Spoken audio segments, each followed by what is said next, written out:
En prenant ma douche, je remarquai que mon corps rapetissait. Mon alliance glissa de mon doigt. Quand ma femme réalisa que j'étais devenu aussi petit qu'elle, elle fut sous le choc. Nous courûmes à l'hôpital, mais les médecins ne trouvèrent rien de normal. Chaque jour, je continuais à rétrécir. Bientôt, j'atteignis la taille d'un ballon de football, craignant que le chat ne me blesse. Ma femme le chassa de la maison et annonça au monde extérieur que j'étais décédé. Je ressentis une grande colère, pensant que ma femme ne pouvait pas accepter cette nouvelle version de moi. Ma fille me plaça dans une maison de poupées. J'adorais l'intérieur. Tout semblait être à l'échelle parfaite. Je dansais même avec une poupée. En me voyant si heureux, ma fille sourit. Mais quand elle essaya de me parler, elle découvrit que mes oreilles ne pouvaient plus supporter le volume normal de la voix humaine.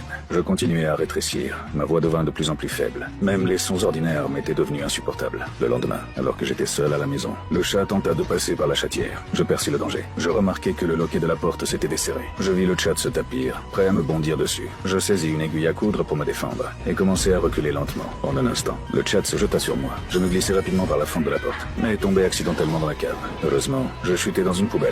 Le contenu de la poubelle amortit ma chute. Quand ma femme rentra à la maison, elle ne me trouva pas. Je criai à l'aide, mais ma voix était si faible qu'on l'entendait à peine. Je vis le chat se faufiler à l'intérieur. Ma femme fut prise d'une profonde inquiétude, pensant que le chat m'avait dévoré. Elle quitta la cave, le cœur brisé. Je voulus la retenir, mais ce fut inutile. Je trouvai une craie et écrivis mon nom sur le sol, espérant que quelqu'un le verrait. Je construisis un abri avec une boîte en carton, en bouchant toutes les fissures, car désormais, même un insecte pouvait m'attaquer. Un mois passa ainsi. Ma taille était désormais comparable à celle d'un œuf. Une araignée me prit pour proie. Je me défendis avec mon aiguille. L'araignée était presque aussi grande que moi. J'étais acculé et sur le point d'être dévoré. Je plantai l'aiguille dans la tête de l'araignée et la tuai. Mais dans la cave, il n'y avait pas qu'une seule araignée. À mesure que je continuais à rétrécir, un jour je finirais par devenir leur nourriture. Finalement, ma femme accepta que j'étais mort. Elle et ma fille quittèrent la maison. Chaque soir, ma fille levait les yeux vers le ciel, étoilée en pensant à moi, tandis que j'étais déjà assez petit pour passer à travers la grille de l'aération. J'étais maintenant de la taille d'une fourmi. Contemplant ce vaste monde infini devant moi, je me sentis complètement perdu.